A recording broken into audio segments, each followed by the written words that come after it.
When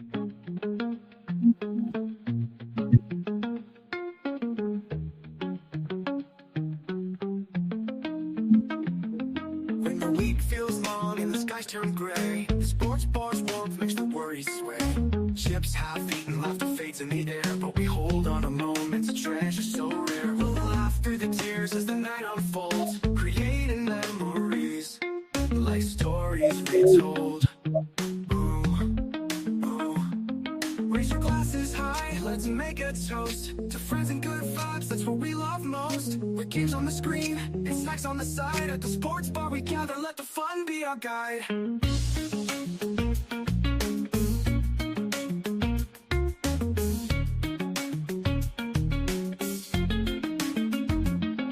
As the jukebox plays, familiar tunes start to play. Each note, a reminder of friends who couldn't stay.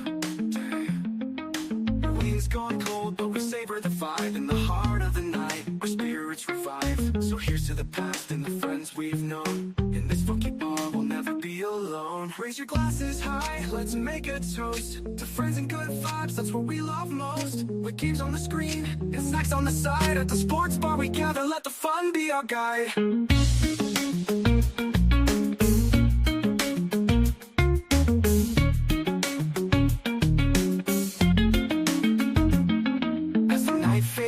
And the lights grow dim, we'll carry this joy through thick and thin.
All right. So good evening. So hit the like button, share the link with your friends and family, subscribe to the channel, comment on the show, and join the channel.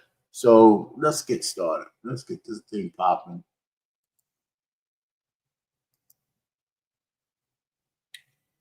All right. So we're going to talk football. We're just getting started in football. Excuse me. So I had some recent NFL news. Netflix is going to have this docu-series. I didn't catch season 1. So season 2, I guess I'm going to look at it. I don't know how good it's going to be. But they're going to feature 3 quarterbacks, Jerry Goff, Joe Burrow, Kirk Cousins. So that's interesting.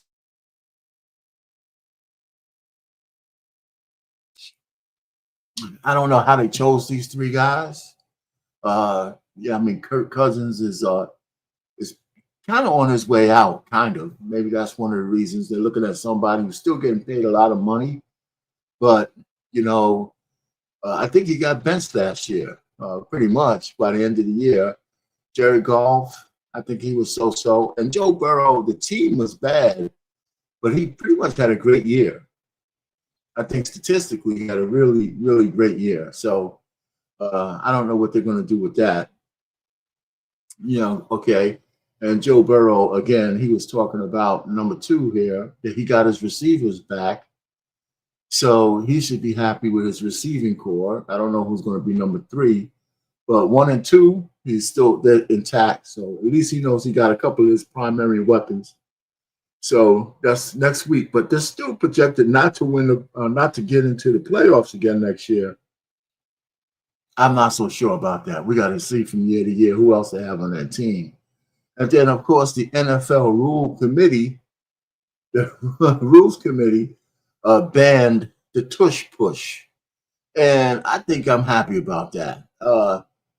There's really no way you could stop that play. I guess maybe I think I'm torn, but I'm not torn. I'm glad they stopped it. But I hate when they take something away when people find out it works. But I guess it works too well. It was like pretty much having a extra point, like on a 1 yard line or 2 yard line. I mean, what was the sense of that? I mean, it was like a 90%, 95% people would make it. So when they moved that son of a bitch back, then it became a decision on whether you would go for a 2-point conversion or that extra point, because it wasn't as automatic as it was before. So that was a good change. Okay. But that tush push, I guess Philly was too successful with it. So they said, hell no, we got to take this shit away. You won a Super Bowl with this thing, and we can't have that, So I think that's bad, I get something that works and they want to take it away. Well, that's the way the cookie crumbles. Okay, what's next? I wanted to go over whether Aaron Rodgers is worth all the conversations that we're having right now about him. I mean, here's a couple of analysts who think a little differently, that his day has come and gone. I'm not so sure that I disagree. I think, we listen, Aaron Rodgers just can't do what he used to do. And his personality is made for somebody who's a superstar, and he's falling off of that. So the reason they are bad is Aaron. Let's take a look at what my man says on this one. Right, let's see if you can hear it. All right.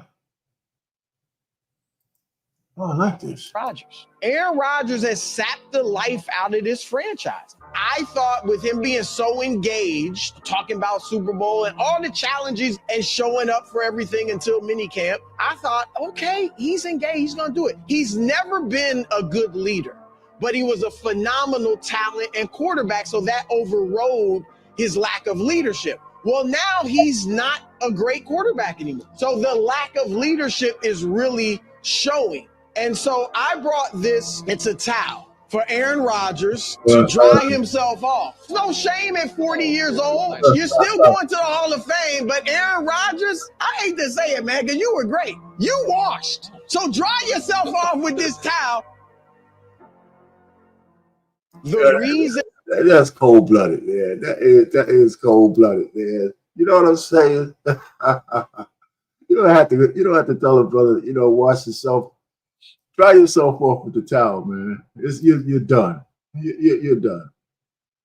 That is pretty cool. And okay, so another one from this other brother, man.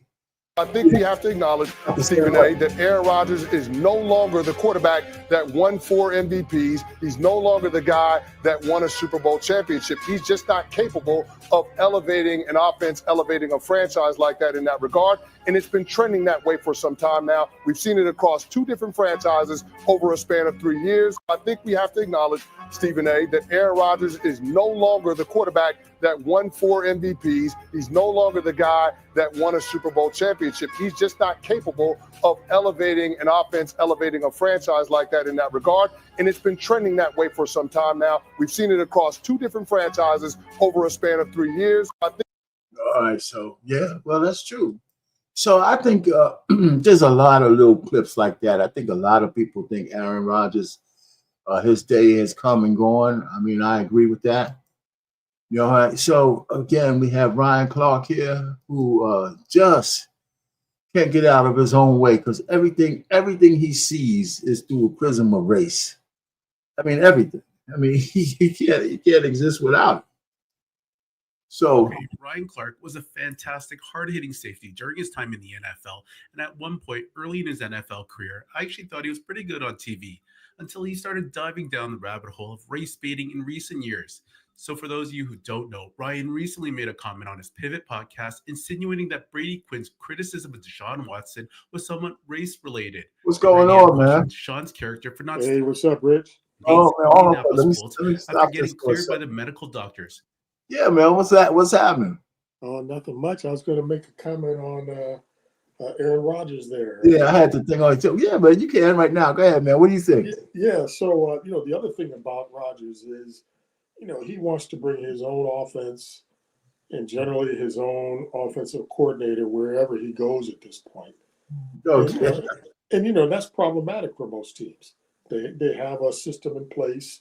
They have an offensive coordinator in place, but he wants to be the OC, basically, call his own plays.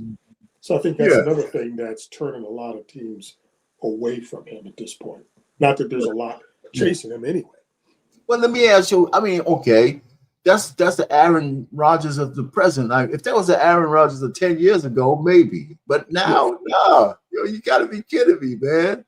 I mean, that's really what it is. He still thinks he's living in the past. Yeah, exactly. Yeah, so he wants to go to Pittsburgh, maybe, or even Minnesota. But I guess he ain't gonna get his way with Pittsburgh. Get out of here, Tom. Tomlin look at him like he's crazy. Yeah, exactly. So I think that's part of the problem. So, and of course, he doesn't want to be a backup at this point, which I can understand. So it's either be a starter or just retire. Yeah, well, you know what? Well, you know what? Somebody's gonna give him a job. There's no doubt about that. It's gonna happen, but he just there's no real incentive for him. It's not really a money thing, so he don't have to pick the first guy. I think he'd be perfectly happy if he didn't play anymore. I know it's weird, but the way he goes about it. But I think he'd be perfectly happy if he didn't have to play anymore. Yeah. Not if it's not on his terms. Yeah, exactly. And there's something to be said, at least as far as I'm concerned, with my life and my career. Going out on top. You don't want to go out with 2 or 3 bad years at the end of your career. Right. It basically taints, for the most part, it taints your career. Yeah, absolutely. They said he threw for 4,000 yards with the Jets. Yeah, he did. But I guess they were down in every game, so they're throwing the ball every play pretty much. In the second half, they're throwing the ball just about every play. So I could see where that could be 4,000 yards. Well, did you miss the slide when I talked about that Netflix has a docu-series on quarterbacks? Yeah, I missed that. That must have come in. Yeah, Joe Burrow, Jared Goff, and Kirk Cousins. Right. And, I wanted to stay away from the race car, but that's not it. But I was trying to figure out how they picked them. And it's funny. You got Joe Burrow, who's not kind of still in the beginning of his career. He had an MVP type season. They just didn't win. Mm-hmm. But his stats was off the charts. Then you have Jared Goff, who he had a decent season, and he's like in the middle of his career. You know what I'm saying? A little older. And then you had Kirk Cousins at the end of his career, pretty much, but still making top quarterback money. So I don't know whether that's how they picked them. I know they're all white guys, but I'm gonna come to a question with that. Not really a racial question. I was wondering if because each one of them can move a little bit. I'm not so sure Jared Goff could move. He's more of a statue, I think, right? Right. He's pretty. Burrow pretty much a pocket passer. Yeah, Burrow can move though, and I think Kirk, he's kind of in between. Right. So I'm trying to think because with the advent of the run pass option with the quarterbacks, I'm thinking the statuesque quarterbacks are becoming obsolete. Mm-hmm. For sure. I'm just it's just a theory. Yeah. I mean, we ain't gonna have the Joe Flacco's of 10 years ago. Exactly. Yeah. Tom Brady might be the last greatest model of that.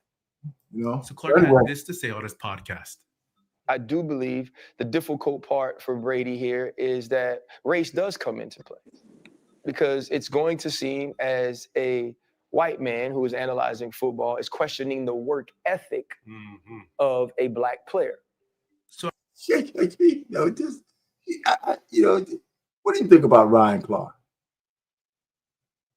Well, actually, I've enjoyed his commentary, and I first really started paying attention to him about a year and a half ago when he was doing the game where the Damar Hamlin, almost lost his life. So it was like a Sunday night game or something like that, and he did a lot of commentary afterward, and he had a lot of good points, just off the cuff. So I really started following him at that point. But yeah, it does seem like he kind of goes to some extreme sometimes. Yeah, I mean, on that commentary, on that kind of stuff, he's great. I mean, that's he's talking football, he's talking plays, he's talking strategy and stuff. His articulation is pretty good, right? I mean, I think he's great pains to make sure he doesn't sound like a clown, Right. And he's very knowledgeable. He's knowledgeable. Yeah, so I'll give you that. But then now every time he gets a chance, man, he goes down this rabbit hole. So after Ryan Clark posted this video tweet, a lot of people on social media began calling him out for race baiting. One was Jason Whitlock, and the other was Marcellus Wiley. Whitlock responded to Ryan's tweet, tweeting, "Good Lord, just embarrassing." And then a couple days later, after Sunday's slate of NFL games, upon Kirk Cousins tearing his Achilles, Ryan posted another tweet where he compared Cousins' toughness to Kobe Bryant. And Jason, being Jason, couldn't help himself but to respond to that as he wrote, "This is what you have to do when you're constantly playing the race card. As a make good on your race baiting, you compare Kirk Cousins to Kobe Bryant. Make it make sense. Good Lord, this is clownish." Okay, so Whitlock wasn't really having any of what Ryan Clark had to say, and I know how a lot of people are going to take this, especially because it's coming from the mouth of Jason Whitlock. I'm glad he said that, because most black people just dismiss Jason Whitlock as a black, self-hating black man. Even though sometimes he makes some good points, but nobody cares what he says about this guy. But Marcellus Wiley is a different story. Hasn't really endeared himself to his own community. And to be honest, I can't really disagree. Jason has made a name for himself just attacking black players and coaches, and in my opinion, hasn't really been too objective with his opinions. His content is just all about tearing his own people. His constant criticism of Deion Sanders is just a poor take. Calling that man selfish and arrogant makes absolutely no sense to me. And I'm not surprised. Many people think he's just clickbaiting here, attaching his name to other black athletes and just always calling them out. On the other hand, Marcellus Wiley also called out Ryan for his race baiting ways in recent years and kind of said the same thing I did in my previous video about the former safety. However, unlike Jason Whitlock, Marcellus has been critical of players from both sides. He just calls it like he sees it. Have a listen. You want to know about somebody? Just listen to them. They'll tell it themselves. So you don't have anything to really put this on in terms of premise other than color, because you don't listen to them enough. You should have stopped there. But you kept going, and you had to go deeper with your analysis. And I question, what does criticizing two black quarterbacks have to do with anything? And this is my premise. How many white quarterbacks have you criticized? Well, there's so many more white quarterbacks. Well, you better keep up with these numbers. This year, 14 black quarterbacks started week 1, up from last year, 11. 44% of the starting quarterbacks in the league are now black. 56% are white. So it sounds like if we really follow your logic, what we should do is I need Brady Quinn to only talk about those 56%. And Ryan Clark, you only talk about those 44%. Oh, no, that can't be. That's not. You know where he's going with this, right? I mean, yeah, exactly. I tell you what, man. See, that's the kind of shit that I mean, the whole black quarterback thing. I mean, we gotta almost kind of let that shit go, man.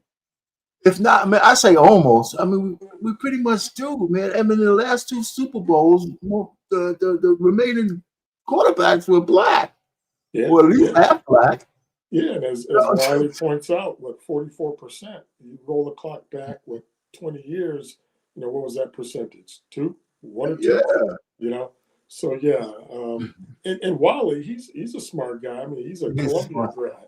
He's a Columbia University grad. So he's got some good credentials as far as academics. Yeah, so that's what I'm trying to say. So we got to be careful, and of course he got a nice little beautiful wife there and stuff like that. Anyone. So next we're gonna talk about. I always like to play some of the top plays in the NBA. Yeah. So hold on for a second. Bear with me. Bear with me for a second here. You can. All right. So let me stop that. I don't think you can hear that. No, you can't hear it. Wait a minute. I gotta share it though first. So let me do this. Yeah. I'm gonna share it. All right. We begin with Derek White over to Kristaps Porzingis. White scooping it up and then feeds the big man Porzingis with a fast start in Boston's win. Keon Johnson with the chance here. Thought he had the bucket. Porzingis this time, though, with the defense. 3 blocks in the game for KP. Jonathan Kuminga at number 3 with the putback slam. Kuminga and the Warriors, without Steph, just continue to win. At number 2, it's James Harden. Look at this a little move. vintage Harden here, a little Houston Harden. As he takes Evan Mobley. Oh, my goodness. Evan Mobley, one of the best defensive players in the league, had no chance against James Harden right there as he gets up to the rim for the easy lay-in. But at number 1, this is the best play of the night. Baylor Shireman getting the ball right back here. 1.7 to go, beats the clock at the end of the third. Shireman was huge off the bench, going 6 of 7 from 3 and gets our top play of the night. All right, Yeah, so go ahead. That Harden play reminds me of when he was playing with OKC way back, his rookie year, second year. Way back in the day. Yeah. And when he was just one-on-one madness. That's what he was. Just one-on-one. All right, so we got the Hall of Fame coming up, man, on the 5th of April. And can you see this? I think you can. I'm gonna try to make it bigger if I can. No, I can't. Make it. I can make it out. Okay. So listen, all right. So we got the players. Of course, they put all kinds of people in the Hall of Fame. So it's going to be, I don't know how many they're going to select, but the selection is on the 5th. But look at some of these guys. Carmelo Anthony, I think he gets in first ballot. Yeah. I can't. Danny Crawford gets in first ballot as referee. Yeah, I mean, you might as well if you're going to put one referee in every couple of years, you might as well.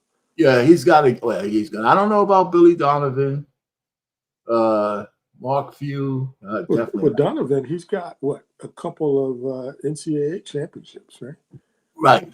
Right. He does. I forgot. Yeah. Was it Providence? What was he at? Florida. Florida. Okay. Yeah. All right. So okay. Well, okay. Did he do a little stint in the NBA too? That didn't work out. Yeah, he was with Chicago. He was with OKC years back. So OKC, and that's right. He's with Chicago now, or he was last year. Okay. Yeah. All right, Mark Few. I'm not familiar as much as him. I know the name. Dwight Howard's an enigma, right? I mean, his first 10 to 12, his first 12 years in the NBA, he was fantastic. Oh yeah. And he's still. I think he was I don't know. I mean, the last maybe he played a couple of years where he didn't really contribute anything. His presence was there, but he was like a head case. Yeah, and then he bounced around every year. He was signing 1-year contracts with 5 or 6 different teams, so that kind of diluted his strength, I think. Well, he's on the ballot. That's the thing. Because who else was eligible who's not up here? Rajon Rondo. Rondo, yeah. Good point guard. That's right, but he's not. He's got 2 championships, man. He's a. If you look at his stats, I did it a couple of shows ago. His stats are Hall of Fame stats. Oh yeah. So I'm surprised he's not on this list. Marcus Johnson might get in, by the way, first ballot, and Buck Williams for sure. He might get into. I don't know who they're gonna pick. I don't know if they have a quota. Do they have a quota? Do you know that? Yeah, they probably select 5 or 6 or something like that. But Marcus Johnson, that's the UCLA player from way back, right? Yeah, that's right. Yeah. So I mean, that dude's older than we are, right?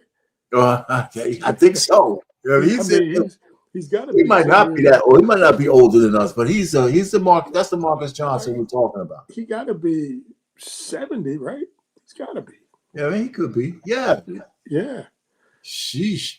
So again, they just he might have been on this ballot a couple of times. So I don't know. We'll see. And then of course they got the women. Sue Bird's getting in. Sue Bird, there's no doubt she's not getting in. Sue Bird's going to get in. I don't know about these other ladies, but Sue Bird's getting in. Yeah. And you mentioned Buck Williams. I mean, the only thing I can remember about Buck Williams was he was a rebounder. He wasn't really a scorer, right? Because he played for. No, he wasn't. For the Nets for a long time. Yeah. For a long time. But so, I mean, because I don't remember him. I guess he's been,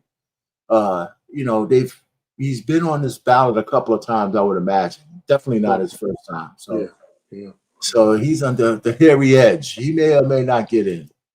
Right.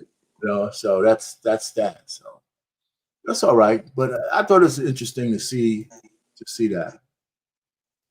So what else do we got? Yeah, it's also interesting to see the names that you don't recognize necessarily too. It's like who are those folks, right? Yeah. So okay. So they've got 1 month exactly left in the regular season, and there's a lot we can say just by looking at this schedule. I mean, just looking at the standings. Okay, so so nobody's catching Cleveland or the Thunder, right? Nobody's catching them. So they're going to be in first place, and they're 1-1 against each other this year. So head to head, that's not going to be a tiebreaker if they end with the same standings, whatever record. So I'm thinking, what's the second thing is how many games you won in the West or the point differential in your games. I try to look it up. I didn't have no time to really find out exactly what it was. Because if they had to go to the second tiebreaker, it'd be interesting to say, well, Cleveland won more games in the West than Thunder won in the East or something like that. Right. So, okay. So we know that the East, right, from 6 to 9, it's really it's still wide open, right? Because the Bucks from the Pacers from 4 to 10, well, not to 10, but 4 to 6, 4 to 7. No, I'm wrong. This is the 6th place. Yeah, I'm sorry. I know what I'm trying to say. From 7 to 10, that's going to be your playing guys. I don't think Hawks are going to make up 5 games in the loss columns to switch places with the Pistons. And I don't think the Heat is going to fall down so hard that the Raptors get in there. So those 4 teams you see, 7, 8, and 9, and 10, I think that's your play-in. They may switch spots with themselves, but I think that's the play-in tournament right there. Yeah, and the big disappointment there, of course, is number 12. 76ers. Where they imploded big time. Yeah, big time, man. Especially they got CP3, not CP3. They got PG-13. Right. He came over there, and they got Maxey, right? Maxey and Embiid. I mean, how did they play so poorly? Yeah, that's an awful record. They're just a few games above the Wizards. Jeez. Yeah. Well, yes. I mean, the Bucks are hanging in there with their team. So, if we look at the West, right, the Lakers lost LeBron, and they're still contending for the second place, right? He's been out, and he won't be back until like April 6th, baby. And what's his affliction? I know he's out, but he pulled a groin. He pulled a groin muscle. Okay. So if you look at the West, you know, between 6, 7, and 8. Okay, so the Warriors are in there, in the playoffs right now, but it's sketchy. A couple of losses, they could be in the playing game. Yeah. But they've been playing real well since Jimmy Butler came in. I mean, they won 12 out of that, 10 out of the last 12 games. Mm-hmm. So I expect them to at least hang on to the 6th spot. So 7, 8, 9, 10, 11, and maybe 12 is still in contention with 12 to 14 games left. Yeah, it's hard to believe that the Timberwolves sitting at number 7 with a 40-30 record are on the verge of a play-in game. Yep. That's crazy with that type of a record, 10 games above 500. It tells you the West is competitive, man. It's tough. Yeah, very tough. Very, very, very tough. So, I think what I'm thinking, though, when LeBron comes back, here's my far out thing I'm thinking. Is based on the ratings being down, I wouldn't be surprised. Now, this one, I'm not saying it's going to be fixed, but I can see somehow the Lakers playing Cleveland for the championship game. That would be something. Yeah, that'd be something to see. LeBron. Right, with LeBron. Exactly. Yeah. Exactly. I mean, the NBA would be chomping at the bit for something like that because every single game would be high ratings. If the Thunder play Cleveland, of course, the local team, the local ratings are going to be great. But I'm not so sure that the national ratings would be as great as it would be if it was LeBron. Yeah, that's true. Especially with Luka being there. And Luka being there. Are you kidding me? Come on. There's just absolutely no doubt. Just Luka win. I mean, just all the storylines. Not only LeBron coming back to beat Cleveland, but Luka sticking it to Dallas for shoving him, rooking him out of millions of dollars. Yeah. But the team in the West that's the big disappointment in my eyes is number 11, the Suns. Exactly. 5 games under 500. Well, you know what, man? Nobody wants to say it, but my man, he's even though his record is I'm keeping the loss of word. Even though his scoring and all that stuff is up there, but KD's he's lost a few. Yeah. He's not as lethal. I'm not lethal in scoring, but his impact on the game ain't nothing like it used to be. Mm-hmm. So I was trying to think. The word I was looking for is stats. His stat line was pretty good this year, but his impact is not. And so there you go. But there's a lot of ball sharing there where you got what's his name, Devin. Booker. Devin Booker, and then you got the light-skinned dude, my man, Michael. What's his name? Is the tall? The forward. Isn't he the power forward? Right. Yeah, I know who you're talking about. And then you got Bradley Beal, also. So you got Bradley Beal, man. Three guys at some point in their career, scored 30 points a game. Right. And so there's a lot of sharing of the ball. So, I mean, to your point about KD's impact, that might have something to do with it. You get 1/3 of the shots, basically. Yeah, that's true. You got to pass the ball. I mean, but still, man, that's still disappointing. They should have. I mean, to me, that's coaching and strategy. Yeah. Or these guys, something else is wrong there besides because they should not be this bad. But it's a competitive league. Yeah, and they, to your point about coaching, this is their 3rd coach in 3 years, right? So there you go. So it's not the coaches. I wouldn't think it's but it takes more than 1 year for a coach to, I mean, if you're switching coaches every year, especially with veterans. Mm-hmm. I mean, they think they would pick it up easier, but the veterans kind of set in their way. I was, man, shit, man. Now I got to do this year. Next year, I'm doing something else. The year I got to do that. I don't know. I just don't. I just think that continuity matters. But in today's NBA, Rich, the way I look at it, the coach has less impact.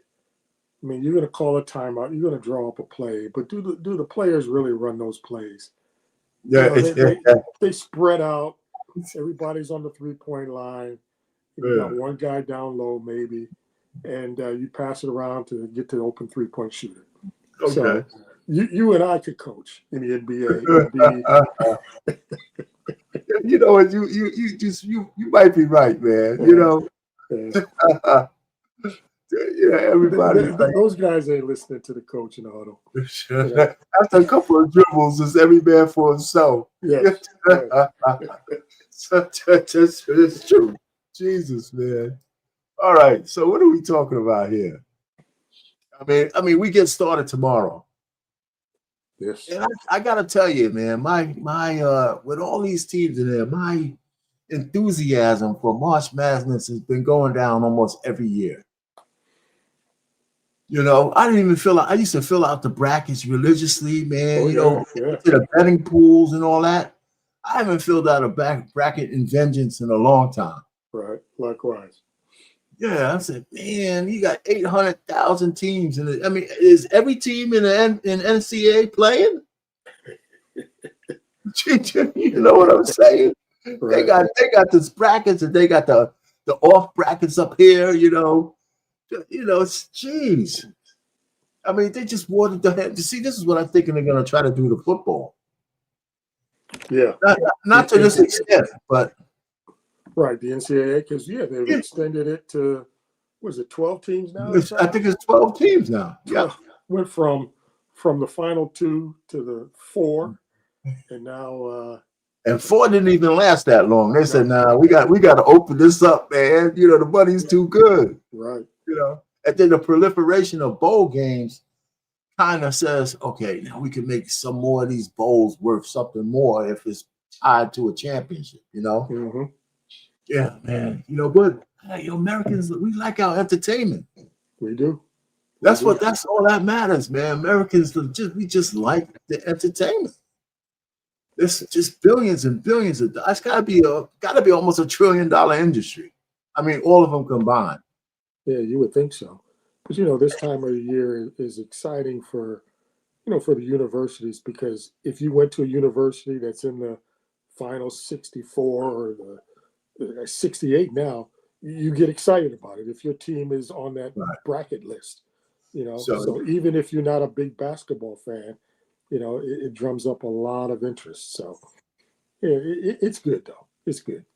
So we got Duke, Houston, right? Florida and Auburn. Number 1 seeds, okay? Yeah. And I'm sitting down here, man. Since when Houston become a number 1 seed? Houston. I mean, I've never, Duke is the familiar thing to me, right? Duke, North Carolina, some other team like Louisville or something like that, but it's changed. Well, Houston, they got Elijah Wan and Clyde Drexler, don't they? Doing what they ain't playing. That's funny, man. They play Phi Slamma Jamma, and they're still. Oh no! Back in the day, back in the day, yeah. Yeah, they were. It's been a while. It's been a while since they were number 1, man. It's been a while. I mean, that's what, 40 years ago, probably. Oh man. And they had one other guy. I can't call his name. Went to the NBA, but it was Drexler, Elijah Wan, and one other guy. His name will come to me. Yeah, you're right though. Angel Reese, her Rose team wins though. I watched a couple of these games. I don't want to say, I hate to admit, I watched a few games. Weren't that bad. Rose beat Vinyl, and then the team that beat everybody all year got eliminated in the semifinals. I forgot the name of that team. And so Rose comes up and beat Vinyl. So Angel Reese wins the championship. And the girl's so annoying. She is so annoying. Is she? I didn't watch any of it. I haven't seen any of the interviews. Well, it was because the only reason why I'm covering a little bit of it is a little bit because of her and Caitlin Clark coming out, right? Because the controversies when they were in college got my eye, right? Right. So I kind of followed. Then Caitlin comes in and goes crazy, and they make a decision not to upset the black women by keeping her off the daggone Olympic team, which was the stupidest marketing thing in the whole world. And so all that drama. Then in the backdrop of the NBA horrible All-Star game, the WNBA All-Star game this year was absolutely fantastic. It was really good. It was really a good watch. I'm telling you, man, they were battling their asses off. And since they were the best players, they weren't playing like girls. You know what I'm saying? They were playing some serious ball. Playing like men, huh? They were playing. I didn't say they were playing like men. They just said they weren't playing like girls. Right. Let's leave it at that. I thought that was. That was a really good game because what they did was they played the All-Stars against a hodgepodge of the young players, something like that. It was like and they had Reggie Miller's sister. Reggie Miller's sister was the coach of the team, and she said, she went in the locker room and she was saying some bullshit to them, right? And they said, "Hey, coach, man, we want to win this game." She said, "All right, let's go." And so they beat the All-Stars. They beat the top girls in the vets. I thought it was a really good game. Yeah, I know a similar thing happened with was it the Olympic team, right? Or am I mixing things up here? Whereby the All-Star team beat the Olympic team. That's it. Yeah, that's it. The All-Star team, they beat the Olympic team. The Olympic team, right? Yeah, that's how they set it up, and that's why the NBA still with their crazy thing. If they want people to be excited about the All-Star game, it's got to be the foreign-born players against the Americans. I'd like to see that. I'd like to see that. I would definitely tune in. I might even pay to go see that. You tag going right. Yeah. And that's the reason why they're not doing it, because I just think because it's such an easy thing to think of, right? So there's some political reason why they're not doing it. Because the foreign players might wipe the floor with the American players. And then after the game, what does that mean? Right. The fallout after it, whereby you've got the U.S. National Basketball Association, being, the game being won by the foreign players. That's right. Yeah, how do you answer to that? They might wax the floor with them. I'm serious. Yeah, because when you think about it, the U.S. born players, probably the older guys like LeBron and KD, right? But all the big guys are foreign. You put the Joker on the thing with Luka and Shea Gilchrist Alexander. Yeah. Oh man, the Bam Adebayo on the floor bench. Come on, just stop. Yeah. All these guys, man. What's the guy on the Pacers? I think he's a foreign player too. They're number one dude. Yeah. And then you got Wemby. Oh, and you got Wemby. They got all the size. Yeah. Especially when they bring the ball up the court, though. That's the question. Unbelievable. So I tell you what. So other sports banter. What else do we got going on here? So we're coming down to the stretch. So, okay. So Indian Wells, I hate to say this, but I lost kind of interest once Coco Golf got eliminated. I don't know the other ladies that well. Madison Keys was still in. Some of the other ladies, I don't like to bet, but I like to follow Coco Golf, but she got eliminated. But some of these other ladies are good too, but I just didn't follow it. So the man Draper won, and then Andreva. I forgot where they from, but somehow they didn't record. All right. Xavier Worthy, still allegedly under attack by his bitter ex. So I don't know if you're familiar with this story. No, not the story. I know he got arrested or something a couple weeks ago. Yeah, it's okay. So the story, the backdrop of this story is that I don't need to do. I could just speak to it. The backdrop is that he fell in love with this chick. He's getting ready to go. He's in the second year, coming in the second year in the NFL. He falls with this chick. She's a track star. And so they get engaged. They buy a house. I think it's probably in his name. Of course, he's going to camp and all that kind of stuff. He hires a detective, and he finds out that she's banging out another dude. She's banging out while he's going. She's banging out another dude, kind of like that Italian movie from when they were in Vegas. My man, fell in love with a scrag, and he couldn't get her to stop messing with her ex-boyfriend. So he got all this evidence. So he tells her, you know what, you got to leave. I need you out of my house, right? She won't leave. For 2 weeks, he couldn't get her to leave. Now, like men do, he should have called the cops, but he's an asshole, right? He doesn't do that. So so the last time he puts his foot down, she attacks him, pulls out his braids, does all kinds of stuff, and she calls the cops, and he goes to jail. Yeah. Right? And so they let him go because all the evidence points that was all a lie. And the fact that she is mad because she blew the bag, right? She was going to marry him and take him to the cleaners once she got the bag, okay?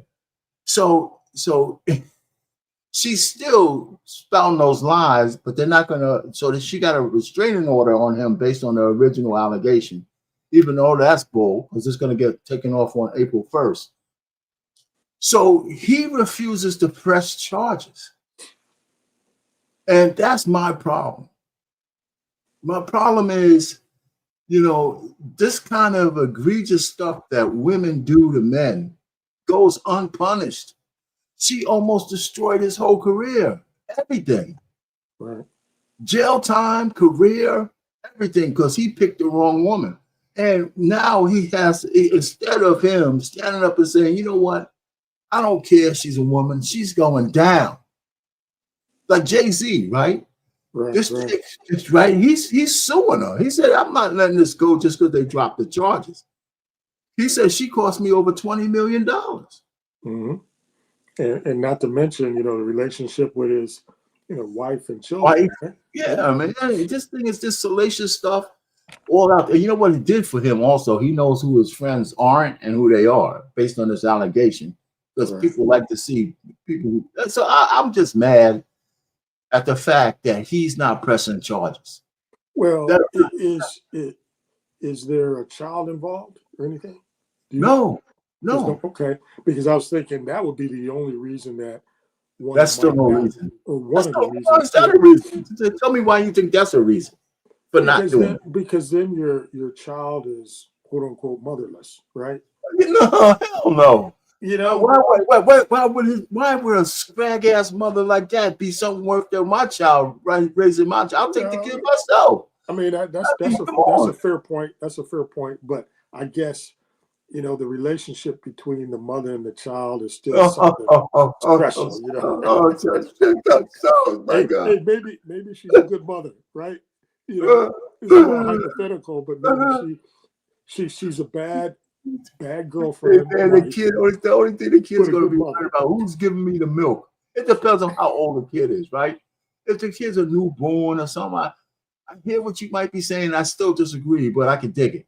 If the kid's like 3 or 4, the kids are resilient. They'll, I would still send her ass to jail, but I wouldn't say my kid wouldn't have to see her. She could see her behind her, glass window.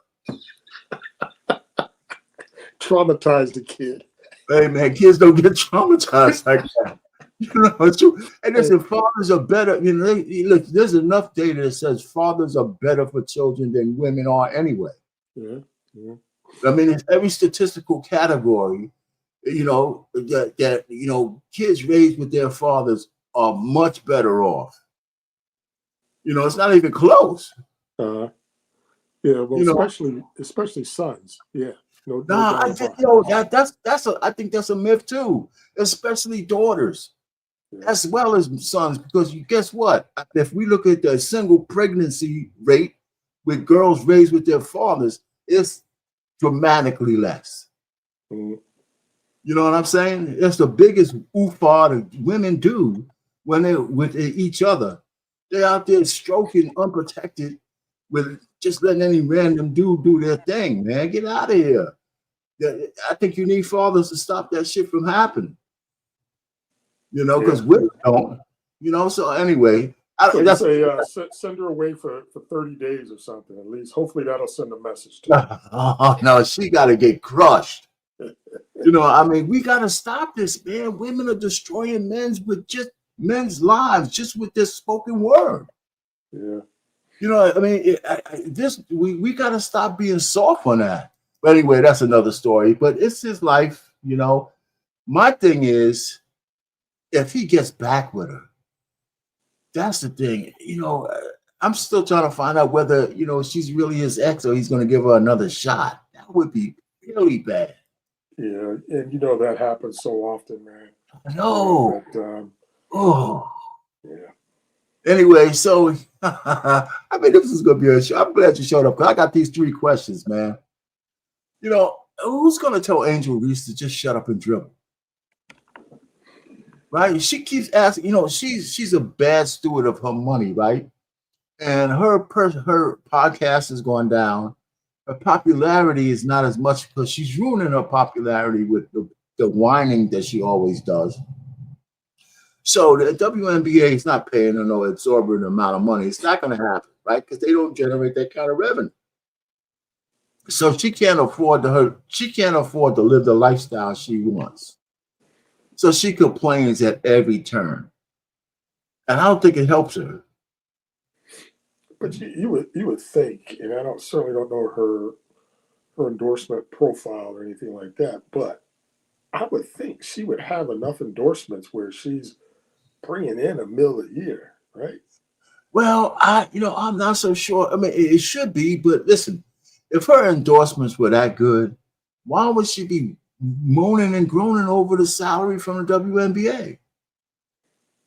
Because no matter, even in the best of worlds, let's just say they double her salary, she's still living way beyond that. She's making like maybe 150,000 a year. Mm-hmm. But right now she's making less than that. She's still on a rookie contract, which is like 70 something. Well, was it 170 something? It's not that much. So even if they doubled her money, you know, her lifestyle is so lavish because she went over it out loud by mistake what she was doing. I mean, she's paying $8,000 for a rented place per month. Yeah. She needs a financial advisor or something. I'm sure she has one, but they're not.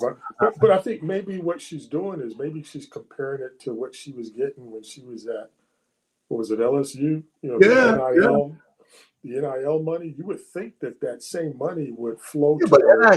NIL money is still endorsement money. Right. But, you know, she was getting, I don't know, $4 million or something crazy, you know, NIL money her last year.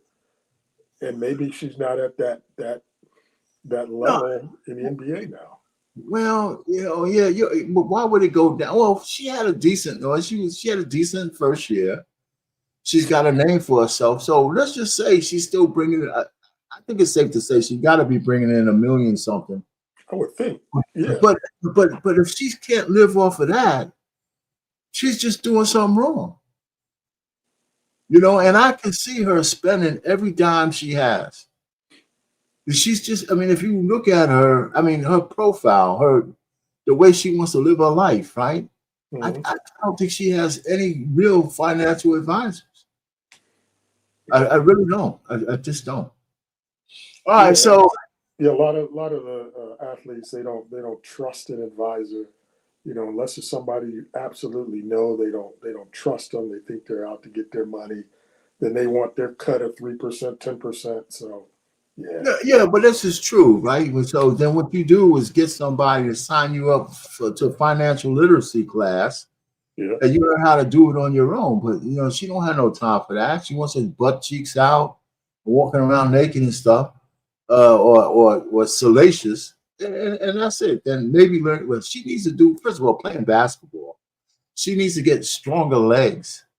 She needs to get a post. She needs to get some more plays down low, so she don't look as awkward as she does. yeah. So, but she, whatever. But anyway, I want her to succeed, whatever. But right now, her head is not in the right space. Anthony Edwards, 4 baby mamas since 2023. And a couple of them are like old scrags, man, like 40-year-old ladies, man, who are looking for a come up, right? So one of the hyenas, and that's what they are, predators, whatever. He's a grown man. He gets her pregnant, but he tells her, go have an abortion, right? Mm-hmm. And so everybody comes down on him because of him wanting her to have an abortion. So I'm saying, hypocrisy, anybody? I mean, when a woman says, I want to, delete my babies, nobody says anything. So just because he don't want the kid, he wants to go ahead and get rid of it. Somehow he's a bad guy? I mean, what are you talking about? Yeah. I mean, there's a lot of hypocrisy in that. Yeah, it's double standard, definitely. So if she just went on and did it herself, that's cool. But he can't want that. Are you kidding me? I don't want to have nothing to do with this woman. And that base say, why are you sticking your Johnson in her raw?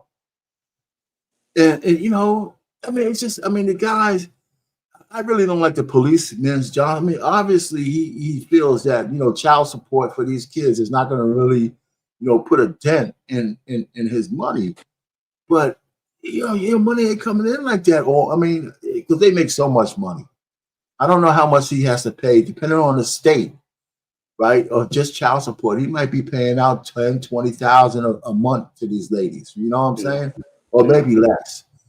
Maybe it's less than that. But even let's say it's 20, they say it's $100,000 a month for 4 kids, right? So that's what $1.2 million a year for 18 years. It's stupid, right? Yeah. Tax implications. Oh, he's a great player, so he's going to make around $500 million in his career. Right. So yeah, based on your calculations there, that's. He can afford $18 million over 18 years, right? Right. Which is, so, out of $500 million, he can afford it. Yeah. So, but that says he's doing good investments. He's paying his taxes. He ain't doing anything stupid. But at 20, he's like 23 years old. So he could end up with 10, 15 kids. Yeah, because he ain't stopping. Like Elon Musk, right? Yeah, Elon Musk is a trillion. Elon Musk can afford him. But see, now, Elon Musk, it doesn't, it's like he's really not getting a pass. He just, because he's not in the kind of public eye like these young guys. Mm-hmm. Right? I mean, he's in a different kind of public eye. But, every so often I watch a lot of news. A lot of these white lady newscasters don't hesitate to say how many kids he has. Mm-hmm. He got 14 kids. He got the latest one that he, bust up in her and stuff. And he's trying to forget her. And shit, and she won't let him. She took him to court. Yeah. So she wants a piece of that apple. That's right. She wants her billion. I don't know if she's going to get $1 billion, but I don't know but in the different states, the laws are different. You know what I'm saying? Nobody's going to tell me I got to give her $1 billion to support a child. I think he'd spend $1 billion to get that overturned. Yeah, probably so. So anyway. But I just said Anthony Edwards, I'm so disappointed. I think it hurts his career, especially in endorsements and stuff like that. But then again, he gets paid so much by the NBA that they don't think about anything else. Because to me, I frown upon these guys doing this. I'm like saying, okay, a man could be able to do, maybe it's biblical. Men have many women and all that kind of stuff, but It's just stupid. It's not. If it was somehow part of our culture, I mean, in an American Western culture, that you have many women that you take care of, he doesn't even like these women. Right. You know what I'm saying? How is that good for the kids? No, that's very true.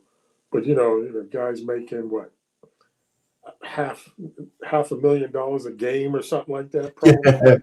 And women are the problem. See, here's the thing. People say, why do these young guys like these old women, like the young dude Green who like Drea Michelle?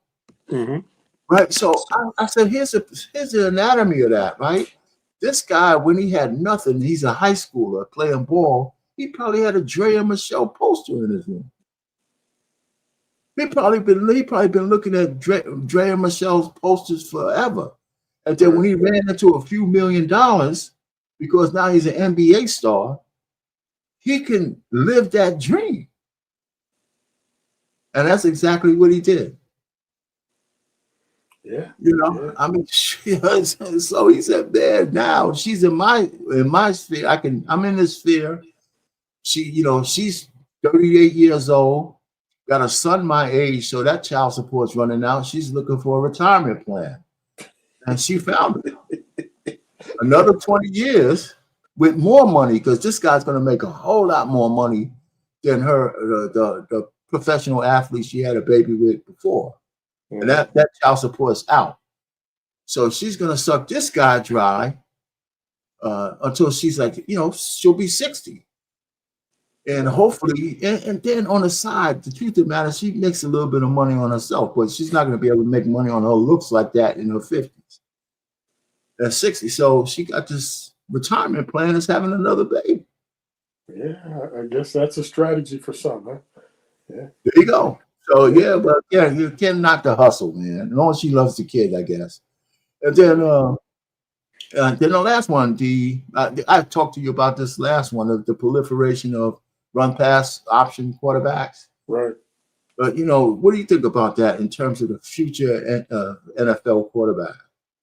I think it's certainly going that direction. It's clear, especially when they're paying the wide receivers so much money. You've got to have a quarterback that can get outside the pocket and get the ball to those $30 and $40 million now wide receivers. So, yeah, I think 5-10 years from now, that's all you're going to see. Is guys getting outside the pocket, running with the ball. Lamar Jackson types, Josh Allen types. That's a good point that you mentioned, Josh, because it's not just black quarterback. I mean, we're talking about just the style of play that's changed. If you're a quarterback, the truth of the matter is you should always be prepared to run. Mm-hmm. Yeah, right. Even a guy like Brock Purdy, he can get out and sprint a little bit. No doubt. No doubt, man. So, and nobody can say that the style of play has hurt the game. Mm-hmm. You know what I'm saying? I mean, to see the statues back there, the Roman Gabriels, where you have people hanging off his legs, and he's throwing the ball. I mean, that's 100 years ago. He was like huge. He was LA Rams, right? That's right. So he had people hanging. They had posters of him, people hanging off his hips, and he's standing in the pocket, feet firmly in the ground. They can't move him. He's throwing the ball. Yeah, he was a good quarterback. I can remember, back early 70s, early 70s, when I first started really paying attention to football, like 1970. He was slinging the ball for the Rams. I remember that. That's right. He was a big dude. Yeah. So now that so Brady is like, at that, I mean, the statues went out with a bang when you went out with Brady. Mm-hmm. I guess that's what his wife said, but that's another story. Because even the dude down in Tampa, what's his name? Baker Mayfield. Right. He moves. He can get out of the pocket. Yeah, he can move. I mean, but his career turned out to be better than Cleveland just wasn't the spot for him. Right. He played pretty good. Did he go to New Orleans? So he's. I think is he still in Tampa? I thought he left. Yeah, I think he's still there. Okay. I think he's still there. Yeah, but still he was the number 1 overall pick, so you still expect more from him. No doubt. Right. No doubt. I thought he's an above average quarterback, no doubt. But I think Cleveland should have picked Lamar Jackson and Saquon Barkley. Was it Saquon? I thought they should have. Draft. Yeah. They had 1 and 3. Mm-hmm. I would have took those 2 guys 1 and 3. Yeah. For the offense, man. I think, but that's just me. Because it's clear that Lamar was better than a lot of quarterbacks in that draft. Mm-hmm. So he got really I guess attacked by ESPN for some reason, man. Yeah, they said that he was going to have to switch positions, become a wide receiver.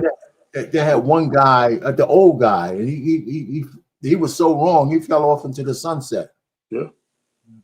Yeah. I know exactly who you're talking about. The analyst used to be a general manager. Yeah. And he was a respected guy, but he was so hard on that, man. Mm-hmm. So other than that, man, what else is going on, man? I appreciate you stopping by. Those are the last. Anything else that we missed? Nah, man, I think that's it. You're very comprehensive with your coverage there. The one thing if you're a hockey fan and Ovechkin chasing Wayne Gretzky.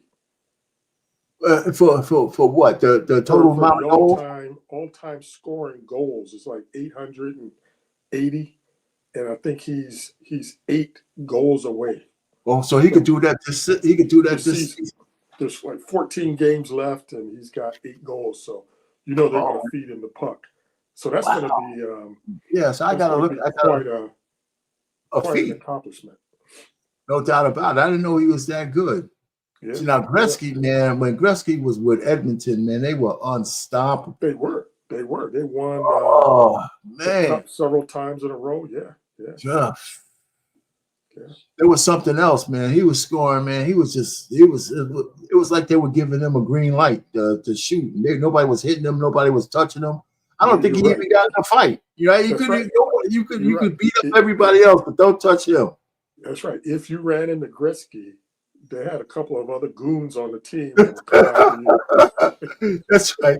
They said Gretzky did not have to fight, man. No, man, that was funny, man. These guys protected his ass big time. Yeah. Guys come out there, no teeth in the front. Big boots that they don't have no ice time other than just keep your ass off of Gretzky. So that's funny. But yeah, so I mean, we're coming into the NBA is going to start getting exciting now. I think for me, I'm starting to look at some matchups now that we have these last few games. I'll probably try to limit my ones to ones that could make a difference in the standings. Mm-hmm. I'll probably get really into it based on the playing games, and then I'll go off into that. So that's really what I need to get into, the playing games. And then other than that, ain't nothing else, man. Just doing my thing. So you got any trips planned, man? Yeah, man. So we're you say trips? Yeah. Yeah. So I think I may have mentioned to you about going to Africa this summer. So that's right. We're trying to make that happen in late July. Trying to make that happen, and I'll be going back to Atlanta to visit my mom, my sister. I try to go the first week of every month. So that's my general schedule. I try to go down there, spend time with her. That's right, because you and I talked when I was in with my mom one time. That's right. Yeah. So yeah, man. So enjoy, man. So I know me and the wife, we got to get out and do some things, man. And get away, something big. I still want to. I think on my bucket list, I want to do Vegas. So now that we're coming into the warmer months, it'll have to be back in at least the late fall, early winter. Oh yeah, haven't been to Vegas in a while, but it's changed so much since we were last there, man. That I'm actually itching to get back there. Yeah, it's been more like 30 years since I was there. Yeah. So I know it's not the same town, but there's so much to do. I told me and the wife, I said, listen, we need to hit the gym a little bit more. So when we go hang out, we can hang out the way we want to. But I damn sure want to get down there only for just to punch that ticket. It's not a big deal, and it's not that expensive to get to Vegas. No, it's not. It really isn't. So. Really, it's not. So we go ahead and do it. I'm not like those worrying about the money, but you get comp for everything. You can get into a nice hotel in the off season. They ain't charge you $500 a night. You know, of course, I'd have to hit one of the seafood buffets. You know, maybe catch a couple of shows. Tell the wife she can't go see Usher because I might have to kill him. He come out here trying to kiss on the wife, you know. Right. Mr. Usher, nah, man, you know. But I think he's still got the standing thing down there. So he's got the residency there. Yeah, I think so. I think I know it was for a while. I don't know if he's still there, but I think it's been recent. He's got that residency shows. When you do that, man, it's just steady money. It's like a regular job. Yeah. Oh yeah. You know, with big pay. You know, doing something you like to do. So it keeps you sharp. When we were there, and you say you were there 30 years ago, and it's probably been at least that 20 plus years when we were there, and we saw Celine Dion. And the reason we saw her was because that was like the only ticket we could get, you know. We just wanted to go to a show, and we saw her. Was that before or after Titanic? Say again? Was that before or after the Titanic? Because her big song was, you know, "We Go On," right, from the Titanic. Right. I think that was before. Okay. Yeah. So yeah, this had to be 22 years ago, something like that we were there. It's hard to believe it's been that long, but yeah. So that was the only ticket we could get, and we said, okay, what the hell, we'll just go, and it was good. It was good. Well, I mean, yeah. I almost hate to say the show I saw in Atlantic City, man, because man, I hate to admit it, man. Me and the wife, we actually went to a La Caja Falls shit, man. Oh, did you? Yeah. Oh man. That was like 20-something years ago, man. Shit. Oh, that was popular way back then. Yeah, I told my wife, I said, why you got me here, man, with these guys? You know, and then, you know, I'm over here drinking and having a good time, you know, because the music was good. They doing all that kind of show. I said, man, I can't help but witness to anybody. Wow. The show wasn't, first of all, the show wasn't that. We had a couple of comedy shows we went to, but I have to admit, the show it was entertaining. Yeah, I haven't heard that name of the show in many. Yeah. So we had won some money, man, in the slots, and so we left it all on the table, man. Yeah. Anyway, brother, go ahead. No, I was just gonna say, I used to like to play blackjack because money goes a long way. You can play with $20-$40 for an hour, you know, so you can stretch your money out. So that's if you know what you're doing. Yeah. Yeah, man. I used to like to play roulette, you know, and I thought the same thing with roulette, man. So a couple of times I went down with $200, and I played the whole evening, man. And I was up. And one time I got up to around $500, $600. I just kept playing. There was nothing else to do that night. I was down there on a trip, and I went back down to 200. I just left. Wow. Yeah. See, I never studied the rules for roulette. You know.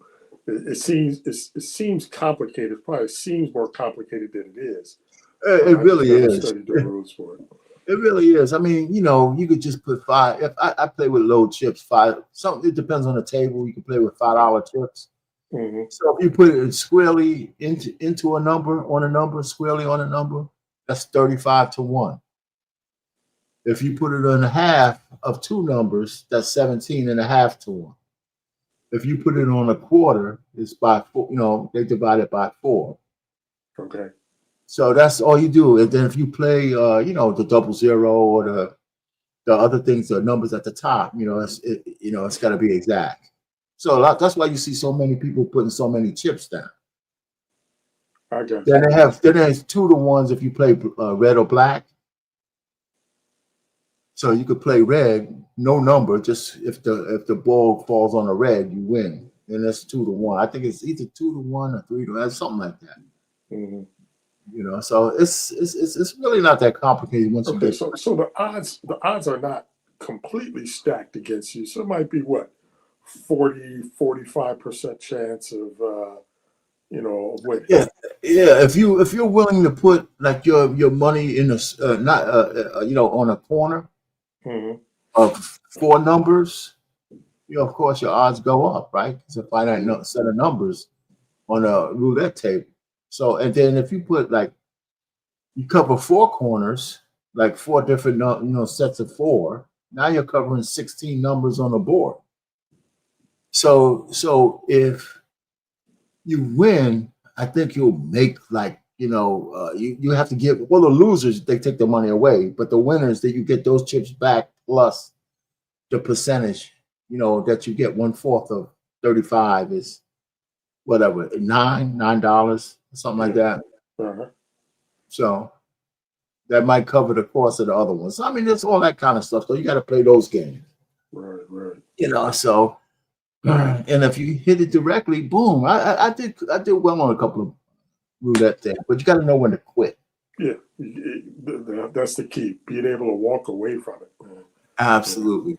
Yeah. Absolutely, man. So listen, man, I guess hopefully the market will start coming back. But let me go ahead and end this stream so we don't say nothing and nobody needs